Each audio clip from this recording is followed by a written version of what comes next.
입니다. 1절에서 11절까지 23장 1절로 11절 읽습니다. 바울이 공회를 주목하여 가로되 여러 형제들아 오늘날까지 내가 범사의 양심을 따라 하나님을 섬겼노라 하거늘 대제사장 아나니아가 바울 곁에 섰는 사람에게 그 입을 치라 명하니 바울이 가로되 회칠한 담이여 하나님이 너를 치시리로다. 내가 나를 율법대로 판단한다고 앉아서 율법을 어기고 나를 치라 하느냐 하니 곁에 선 사람들이 말하되 하나님의 대제사장을 내가 욕하느냐. 바울이 가로되 형제들아 나는 그가 대제사장인 줄 알지 못하였노라. 기록하였으되 너희 백성의 관원을 비방치 말라 하였느니라 하더라. 바울이 그 한 부분은 사두개인이요 한 부분은 바리새인인 줄 알고 공회에서 외쳐 가로되 여러분 형제들아 나는 바리새인이요 또 바리새인의 아들이라. 죽은 자의 소망 곧 부활을 인하여 내가 신문을 받노라. 그 말을 한즉 바리새인과 사두개인 사이에 다툼이 생겨 무리가 나누이니 이는 사두개인은 부활도 없고 천사도 없고 영도 없다 하고 바리새인은 다 있다 함이라. 크게 혼화가 일어날세 바리새인 편에서 몇 서기관이 일어나 다투어 가로되 우리가 이 사람을 보매 악한 것이 없도다.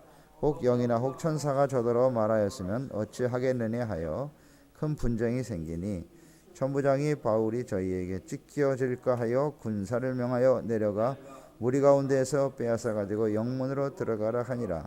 그날 밤에 주께서 바울 곁에 서서 이르시되 담대하라. 내가 예루살렘에서 나의 일을 증거한 것 같이 로마에서도 증거하여야 하리라 하시니라. 아멘. 지혜로 이기게 하시는 하나님.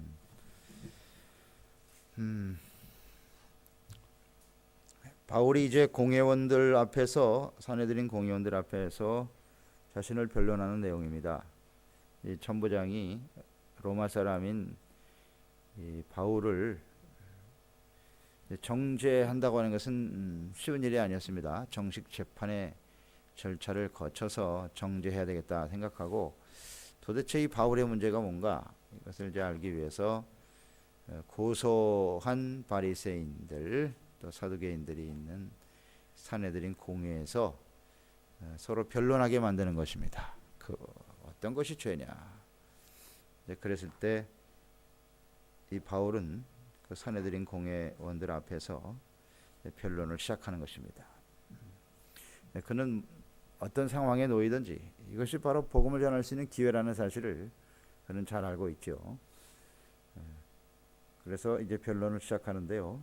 그가 고백한 것은 오늘날까지 내가 범사에 양심을 따라 하나님을 섬겼다. 이렇게 선포하고 있습니다. 양심을 따라서 하나님을 섬겼다. 이것은 그가 하나님 중심의 삶을 살았다는 것입니다.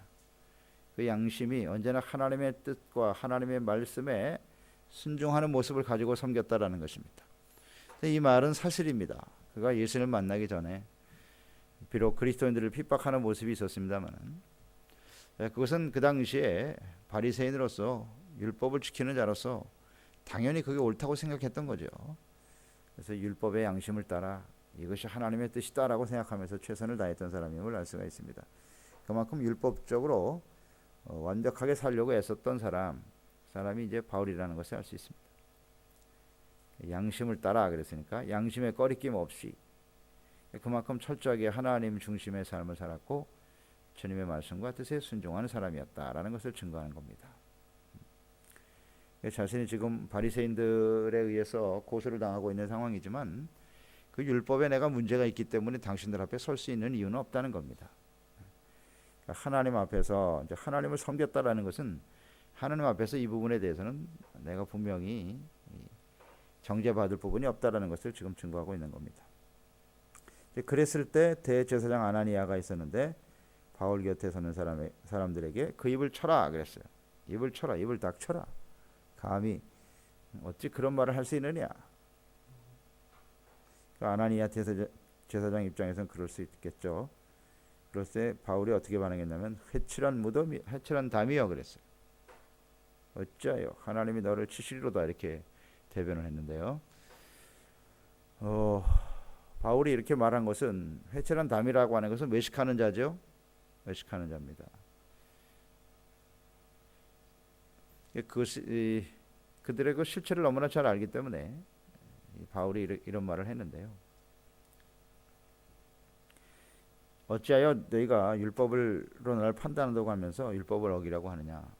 그러니까 율법이라고 하는 것은 무조건 죄를 뒤집어 씌워서 이렇게 뭐 폭력을 가하고 하는 것이 율법적이지 않습니다. 율법에도 죄를 정할 때까지는 잘 보호하고 지켜줘라. 이것이 이제 율법입니다. 확실하게 정리를 한 다음에 죄를 정해야지. 죄도 없는 사람은 그냥 자기 기분에 따라서 때려라 뭐라 이렇게 할 수는 없는 거죠. 그건 율법적이지 않다. 당신들이 지금 나를 율법 때문에 판단하고 한다면서 어찌 율법을 어기느냐 하는 겁니다. 그러니까 회칠한 담이라는 거예요. 정확하게 지적을 했죠. 율법을 지키지 않는다는 거. 그랬을 때 곁에 선 사람들이 말하되 대제사장을 내가 욕하느냐 그랬어요. 그러니까 이 소리를 듣고 바울이 어떻게 반응합니까? 형제들아, 나는 그가 대제사장인 줄 알지 못했다. 솔직한 고백이죠.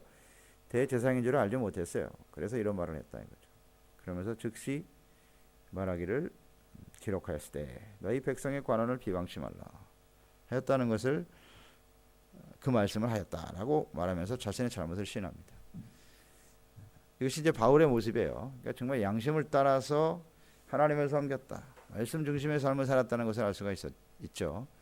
비록 그가 회칠한 담이고 정당한 방법이 아닌 율법을 말하면서도 율법적이지 못한 그들의 모습을 보면서 이제 바울이 좀 분노했는데요. 그가 대제사장인 경우에는 다르다 이거죠. 이것은 출애굽기에 있는 말씀이죠. 22장 28절 말씀. 절대로 관원들을 비방해서는 안 된다라고 율법이 되어 있기 때문에 그건 내가 잘못했다 하고 분명히 시인해버리죠. 이것은 분명히 바울의 모습을 볼 때 그런 지금 뭐 불의한 재판을 당하고 있습니다만은 율법을 어기면서 지금 바울을 정죄하려고 하는 그런 상황인데 그런 불의한 상황 속에서도 바울은 언제든지 하나님의 말씀에 순종하려고 하는 모습을 보여주고 있죠. 예, 그렇습니다. 언제나 말씀에 충실했던 사람이 바로 바울이다. 것을 보게 됩니다. 그 당시에 대제사장 아나니아가 나오는데 그 기록을 찾아보면은 이 아나니아는 여기 이제 나중에 바리새인과 사두개인들이 서로 다투는데요. 바리새인 출신이 아니라 사두개인 출신이라고 되어 있습니다. 사두개인. 사두개인은 상당히 정치적인 사람들이에요. 부활도 믿지 않고 영적이지 못한 사람들이죠. 자신들의 이익을 위해서는 무슨 짓이든지 하는 사람이다. 이렇게 나와 있네요. 이 아나니아가. 그래서 헤롯에 의해서 대제사장이 됐고, 그래서 친로마 성향을 가진 사람이에요. 친로마 성향. 로마가 그때 지배국이니까 그들에게 잘 보여서 출세하려고 했던 그런 사람이었다고 기록이 되어 있습니다.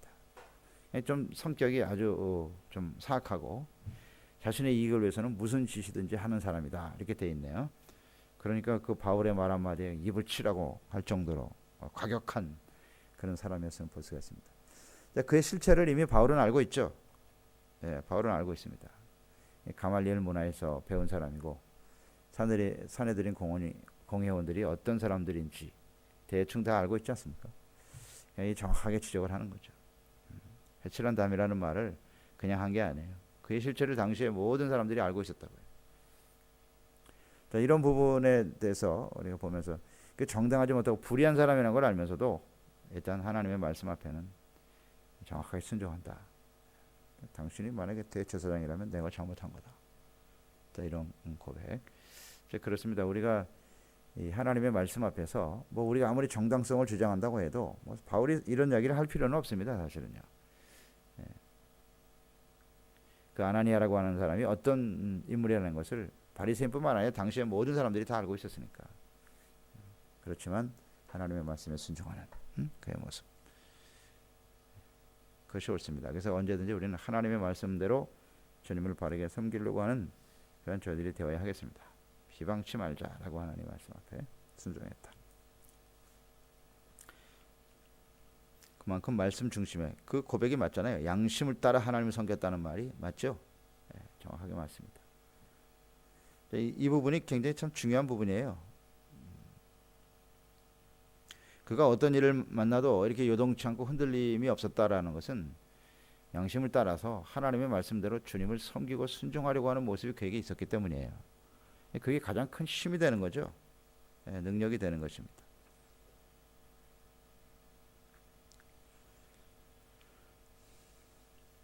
이러한 이제 바울의 모습은 당시에 대제사장이었던 아나니의 모습과 상당히 대조적이죠. 대조적인 모습을 갖고 있다 보게 됩니다. 그다음 6절에 보면 바울이 지혜로서 그 어려움을 잘 극복해 나가는 모습을 보게 되는데요.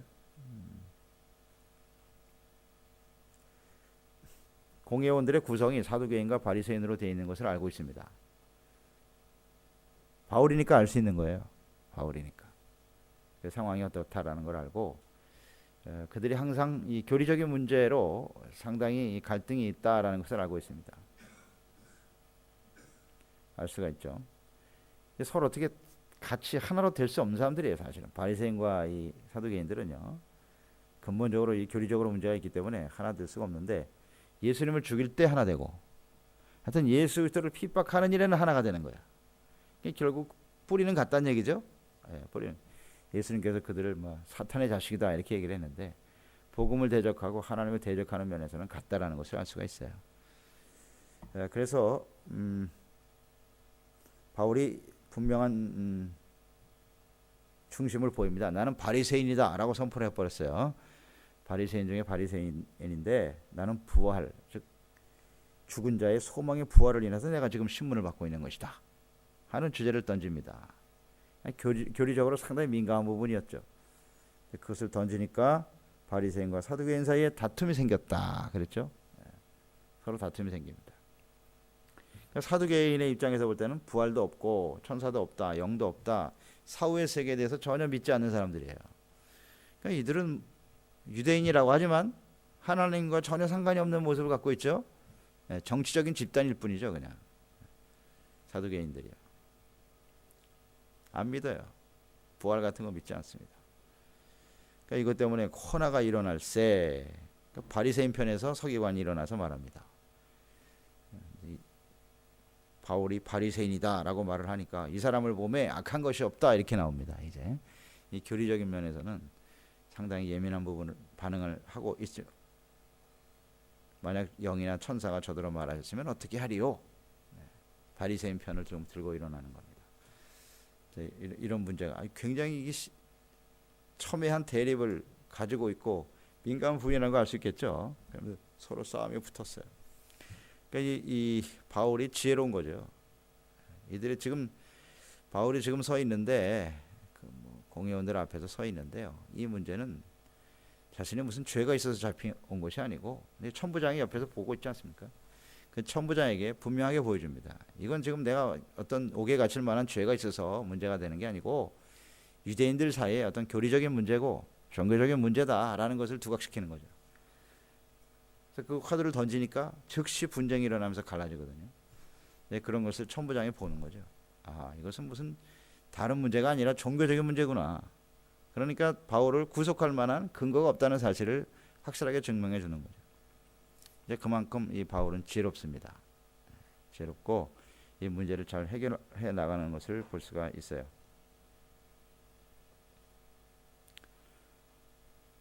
이것은 이제 하나님이 주시는 어떤 지혜라고 볼 수가 있어요.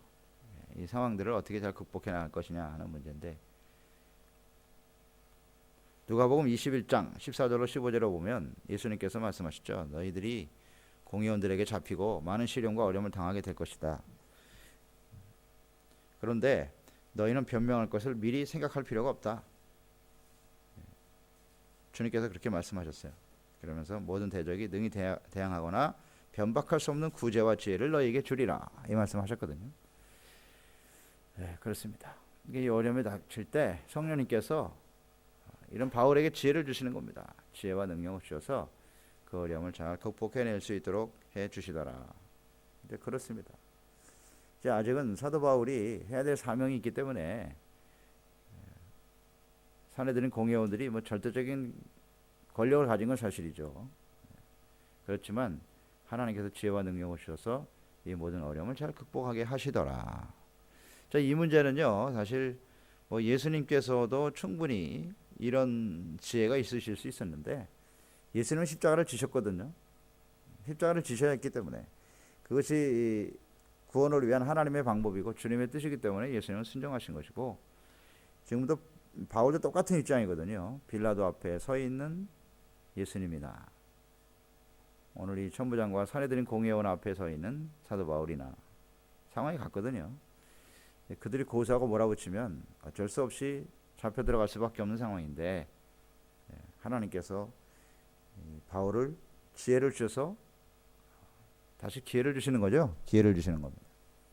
그래서 이 복음을 계속 전파해야 하기 때문에 하나님께서 역사하고 계시는 것이다 하는 것을 우리가 보게 됩니다. 그러니까 이런 지혜와 능력을 주셔서 그 상황을 피해가게 하시는 하나님,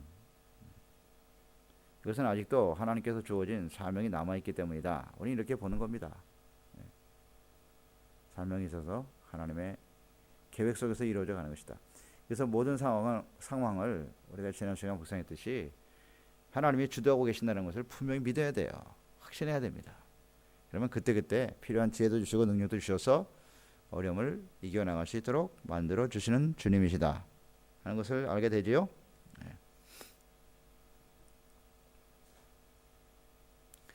그러니까 천부장 입장에서 볼 때는 뭐 확실하게 이 모든 상황을 이해하게 되는 거죠. 아, 이것은 종교적인 문제다. 그래서 바울을 놓고 서로 그냥 교리적인 전쟁을 일으키고 있는 거예요. 그냥 서로 그냥 죽여라, 아니라 살려야 된다, 이런 문제가 생기니까 명하여 내려가 무리 가운데서 빼앗아 가지고 영문으로 들어가라 하니라 그랬어요. 아하, 이것은 죽일 문제가 아니구나, 정죄할 명분이 없다라는 것을 확신하게 되는 겁니다. 그래서 하나님께서 이제 천부장의 마음을 감동하여 바울을 지키게 하는 겁니다. 지키게 한다. 그랬을 때 이제 11절 말씀이 나오는 거죠. 그날 밤입니다. 사내들인 공회 앞에서 이러한 모든 상황들이 일어났던 그날 밤, 그날 밤에 주님께서 바울의 곁에 서서 이르시되, 직접 말씀하시네요. 담대하라. 한마디 하셨어요. 담대하라. 사실 이런 일들을 경험하면서 바울이 심적으로 볼 때는 굉장히 많은 고통이 있었을 거예요. 예루살렘에 들어가면 어떠한 시련이 기다리고 있다는 것을 알고 있었지만 실제로 이런 일을 당하면서 정신적으로도 많이 힘들고, 또 그 대적자들이 다름 아닌 유대인들이 예루살렘의 가장 중심이 되는 지도층이 이런 모습으로 덤벼드니까 참 감당하기가 어려운 그런 상황이었을 것이라고 생각이 들고, 무엇보다도 이 바울은 자신의 백성들 유대인들의 애틋한 마음을 가지고 있었거든요. 이방인들도 구원받는데 어찌 이 하나님의 백성 유대인들이, 언약의 백성들이 이렇게도 무지하고, 참 마음이 안타까웠을 거예요. 그것 때문에 힘들어하고 있을 그때에 이제 주님께서 나타나시고, 또 여러 가지 두려운 마음도 한편으로 있었을 것 같습니다. 자, 이렇게 절대 권력자들이 반대하고 일어서는데 저들을 어떻게 극복해 나갈 것인가? 상황이 녹록지가 않습니다. 그럴 때 주님께서 나타나셔서 담대하라, 이 말씀을 주시는 거예요. 두려워할 필요가 없다는 겁니다. 담대하게 복음을 증거해라. 담대할 이유는 뭐냐면 예루살렘에서 나의 일을 증거한 것처럼, 예루살렘에서 나의 일을 증거한 것처럼 로마에서도 증거하여야 하리라. 로마라는 말씀을 아주 정확하게 찍어 놓으셨네. 바울의 목표가 로마다, 하나님의 뜻이에요. 바울이 로마에 들어가서 지금 내가 그렇게 권력자들 앞에서 당당하게 복음을 전했던 것처럼, 나의 일을 증거했던 것처럼 로마에서도 그렇게 될 것이다. 굉장한 힘이 되는 말씀을 하셨어요. 바울이 이제 이 사건 이후에 우리가 뭐 계속 묵상이 되겠습니다만, 로마에 들어갈 때까지 한 2년이 넘는 세월인데요. 금방 들어간 게 아닙니다. 그 2년 동안에 옥에 갇히고 많은 시간을 여기서 보내게 되는데 많은 시련의 시간이었어요. 또 유라굴로의 태풍을 만나기도 하고 만만치가 않습니다. 로마까지 들어가는 길이. 그러니까 많은 시련이 있었지만 그 모든 것을 다 극복하고 또 인내할 수 있는 힘의 근원, 이것이 바로 23장 11절의 말씀 때문입니다. 이 말씀 하나가 수많은 시련과 어려움을 이기게 했던 거죠. 로마까지 가는 것이 하나님의 뜻이다. 그게 바울입니다. 오늘 이 주님의 말씀은, 바울에게 주셨던 말씀은요, 오늘 우리에게 주시는 말씀이라고 받아야 합니다. 왜냐하면 바울이나 우리나 다른 점이 없어요. 뭐 시대가 좀 다르고 그 주어진 역할과 사명이 좀 다를 뿐인데 그 본질은 같단 말이죠. 우리 예수 믿는 사람의 본질, 사도행전을 통해서 우리가 분명히 깨닫는 건 뭐예요? 하나님의 뜻은 우리가 증인되는 겁니다. 성령 충만 받아서 성령이 임하면 너희가 땅끝까지 이르러 증인될 것이다. 우리가 서 있는 곳이 땅끝입니다. 예수님을 알지 못하는 주변의 모든 사람들이 다 땅끝이잖아요. 그들에게 우리가 복음을 전하고 내가 그리스도의 증인된 삶을 살아가기 위해서 오늘 우리가 존재한단 말이죠. 이 부분에 대해서는 같은 거예요. 그런데 여러 가지 시련과 어려움이 많이 있어요. 반대도 있고 두려운 상황이기도 하고, 그러나 주님은 동일하게 우리에게 말씀하시는 거예요. 담대하라. 담대하라. 하나님께서 우리에게 복음을 전하게 하시는 그 사명을 다하는 날까지 하나님께서 우리와 함께 하시고 지켜주시는 줄 믿습니다. 변함없는 하나님의 말씀이에요. 이거는 바울과 같이 주님께서 직접 나타나셔서 우리 귀에다가 말씀하시면 어떨까요? 우리가 큰 위로와 힘이 되겠죠? 그렇지 않습니까? 근데 하나님은 오늘날 그렇게 말씀하지 않으시더라고요. 이렇게 하나님의 말씀을 묵상하는 중에 우리 가운데 그대로 들려주시는 거예요. 왜 그런지 아시겠습니까? 이 성경에 있는 바울을 다루시는 하나님은 동일한 우리의 하나님이시고 바울의 성령님은 오늘 우리의 성령이시기 때문에 그래요. 이것이 진리예요. 복음을 향해서 그 사명을 향해서 최선을 다하는 사람들에 대한 하나님의 뜻이 이렇다는 것을 기록하여 놓으신 거예요. 다르지 않다니까요. 우리에게 무슨 말씀을 또 다시 하시는 게 아니에요. 바울에게 하셨던 이 말씀은 오늘 우리에게 주시는 말씀입니다. 같습니다. 같아요. 그러니까 바울과 같은 분명한 사명을 향해서 초점을 맞추고 살아가는 사람들에게는 언제나 하나님께서는 이와 같은 모습으로 우리에게 역사하신다는 거죠. 아멘입니다. 그래서 성경이 진리인 거예요. 이 성경 말씀이 진리인 거예요. 모든 사람에게 진리가 되는 거예요. 이게 만약에 개인적인 서신이라면 말이죠. 이렇게 성경에 기록될 이유가 없죠. 우리 자신에게 또 계속 말씀하시는 내용들이 계속 쌓여져 가겠죠. 주님이 나에게만 말씀하셨다. 그게 다 잘못하면 이단되는 거예요. 하나님이 나에게만 말씀하셨다는 거지. 그래 나에게 말씀하신 내용이 이겁니다. 이렇게 주장하기 시작하면 수도 없잖아요. 각자 개인이 자신이 하나님의 음성을 듣고 뭘 썼다 하면은 그게 말이 되겠습니까? 그것만을 추구한다면 말이죠. 그 뭐가 진리가 되겠어요? 어떤 사람에게 이렇게 말씀하셨는데 나에게는 이렇게 말씀하셨어. 주님께서 그걸 아시기 때문에 그렇게 복잡하게 안 하십니다. 오늘 하나님께서 이 성경에 기록된 하나님의 사람들을 통해 역사하셨던 내용들을 아주 대표적으로 기록해 놓으신 거예요. 이게 바로 하나님의 뜻이고 이런 상황에서는 하나님께서 이런 말씀을 우리에게 하신다라는 거죠. 나에겐 그렇게 말씀하지 않으셨는데 그러면 성경은 더 이상 진리가 아닌 겁니다. 그렇지 않습니까? 그래서 주님께서 우리 각자에게 말씀하지 않으시는 거예요. 우리의 믿음의 정도를 너무나 잘 아시거든요. 그래서 오늘 이 말씀은 복음을 위해 사명을 위해 증인된 삶을 살기 위해 살아가는 사람들에게 주시는 말씀으로 받아야 하는 것이에요. 담대하라. 두려워할 필요가 없다는 겁니다. 이것이 삶의 아주 중심이 되잖아요. 그래서 하나님의 뜻이 이루어질 때까지 하나님께서는 늘 함께 해주시고 지켜주십니다. 그러니까 우리 선교교회, 우리를 이곳에 하나님 보내셨잖아요. 그러니까 우리에게 주신 그 비전, 사명, 우리 교회 주신 비전들 이건 하나님의 뜻이라고 확신하시기 바랍니다. 이게 복음과 상관없는 일인가요? 우리의 목표와 비전이 복음과 상관이 없나요? 그렇다면 따를 필요 없어요. 주님의 복음을 전파하고 증인된 삶을 살아가는 일에 우리 교회에 주시는 하나님의 뜻이라면 그것을 믿어야 돼요. 어려움이 있지만 하나님이 이루어 갈 것이다. 우리가 주님의 일을 하고 있고 주님의 뜻을 이루기 위해서 초점을 맞추고 살고 있다면 이 말씀은 그대로 우리에게 아멘으로 다가오는 겁니다. 확신이죠. 하나님의 뜻은 변하지 않아요. 그래서 이 말씀이 어떻게 이루어지는가를 보게 되는 거죠. 보게 되는 겁니다. 그러면서 보면 참 누가가 소중한 사람이에요. 아주 지혜롭고 총명한 사람이고 이 하나님의 말씀을 들었던 것은 누가에게 얘기했겠죠. 하나님이 나에게 이렇게 말씀하셨더라. 그럼 누가는 그걸 딱 듣고 알고 있었어요. 기록하는 거예요. 그래요? 자, 과연 이 말씀이 이루어질까? 옆에서 지켜보는 사람도 굉장히 흥분되는 거예요, 사실은. 주님께서 사도행전 1장 8절의 말씀이 어떻게 성취되는가를 쭉 기록하면서 바울과 함께 누가가 있으면서 그게 증명이 됐잖아요. 그러니까 기록할 수 있었던 거예요. 굉장히 떨렸을 것 같아. 감동이 막 넘쳤을 것 같아. 이 누가가 이걸 기록했을 때. 그때 이 말씀을 받았을 때도 자기는 답답하고 안타까운 상황이었을 거라요. 진짜 과연 바울이 이 어려움을 극복하면서 로마까지 갈 수 있을까? 그 죽이려고 덤벼드는, 나중에 보세요. 바울을 죽이려고 말이죠. 40일 동안 금식하면서 내가 바울을 죽이기 전까지는 절대로 밥을 먹지 않겠다고 덤벼드는 사람들도 수도 없이 많고. 이거 뭐 만만치가 않습니다. 과연 이길 수 있을까? 그러나 하나님께서는 그 일을 이루어 주시더라는 거죠. 할렐루야. 그게 마지막 결론이잖아요, 사도행전은. 지금 우리는 후반부를 보게 되는 거예요.